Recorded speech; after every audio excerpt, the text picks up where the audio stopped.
So, five more counties in Oregon just voted um, to essentially endorse the push to become Greater Idaho.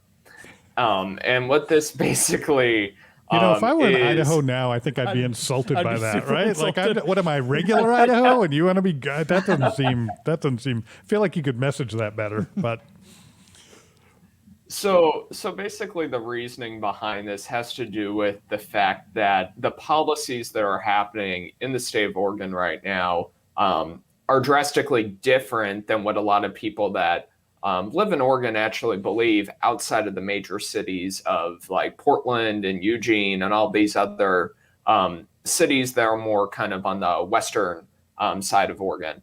And the reason for and this is just kind of very telling in general about the direction of our country right now, where we're seeing a lot of people leave states like California, like New York, and they're going to Florida, Texas, Arizona, and going to all these different states to essentially be with people and live under policies that more align with their values. And that's exactly what's happening here. This region between Northern California and Oregon has been pushing sometimes to be their own state. There's the whole state of Jefferson movement. This is a little bit different, but this whole thing is just indicative of a larger trend happening across our political landscape, where people are choosing to separate rather than finding common ground. They're rather just saying, let's just split,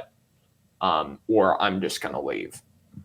So what I wanted to ask you guys about is this a trend you guys are also observing, and do you think it's something where is it concerning, or is this something that is naturally bound to happen? I'm definitely seeing it. I think, I mean, part of the draw of as a Boston native of moving to Arizona for this job was the fact that, I get to move away from some of these worldviews and ideas that are just incredibly well populated in the Northeast that I just can't seem to get along with. That I've grappled with them. I've tried to make the understanding approach, the civil approach, but it is just easier to pursue the path of least resistance generally, especially when we've seen politics start to take over every part of our lives. It is if you don't stop it somewhere, if you don't find an active effort to stop it, it will invade every part of our lives. It already has culturally. And so I think seeing that, we want to pursue the path of least resistance. When you start talking about secession, obviously, particularly with, when we start talking about, the Civil War is always brought up. Obviously, we're a little bit more concerned. That's concerning rhetoric. Yep. In these cases, I'm not necessarily, because let's backtrack. I would never suggest the Civil War split secession conversation that kind of gets brought up in the mainstream media all the time with Fox News and with MSNBC, with these folks who are like, maybe we should just have a great divorce.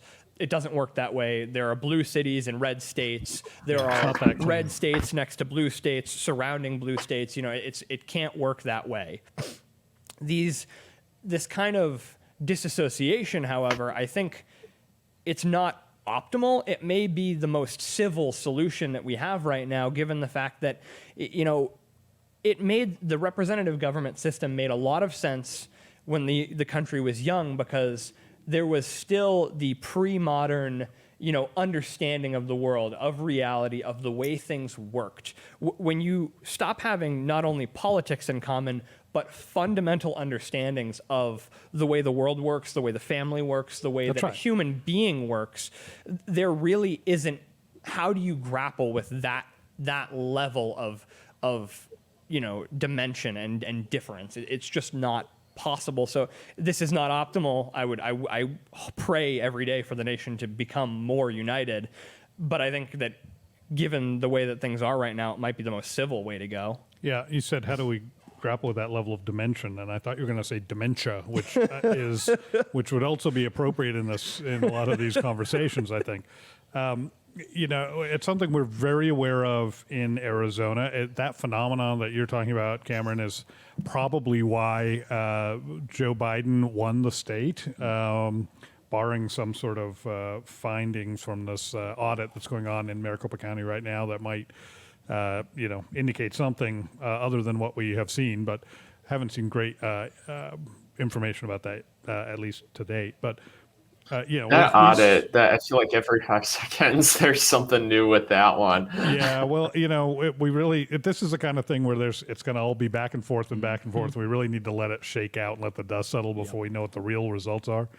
But every day, and pretty much every day here in Phoenix, I see some bumper sticker or something that, it's something like, hey guys, don't California my Arizona, something along those lines. So California has become a verb out here,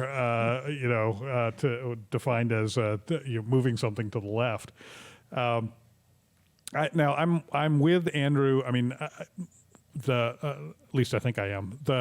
I think one thing I don't want to see happen. Yeah, it doesn't happen very often, so I say that hesitantly.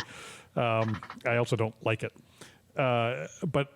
The last thing I think we all want to see is any sort of violence along these issues, some sort of new civil war, whatever. And I think we're a long way away from that. But I don't think it's anything anybody wants to see happen. And so anything short of that allows people to live in freedom and feel more comfortable with where they are and not feel threatened, not feel like their way of life is threatened or whatever. I support that. If that's Greater Idaho, if that's state of Jefferson, I'm going to have trouble putting Idaho and Greater in the same sentence ever, I think. But